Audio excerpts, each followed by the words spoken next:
Öpüşecek gibi olduk uzaktan. Bu Fevzi. Ölük bir tip. El sıkış Fevzi. Merhaba. Bu Fatma abla. Evde kalmış bir ablamız.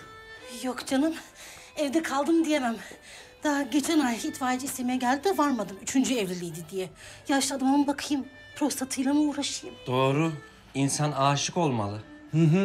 Bu Havva. Saf salak bir kız ama iyidir. Bu da Cemil. Cemil tanıyorsunuz zaten. Cemil candır ya. Çok yakışıklı maşallah. Cemal abi. Abim. Anam ne güzel kedi. Maşallah.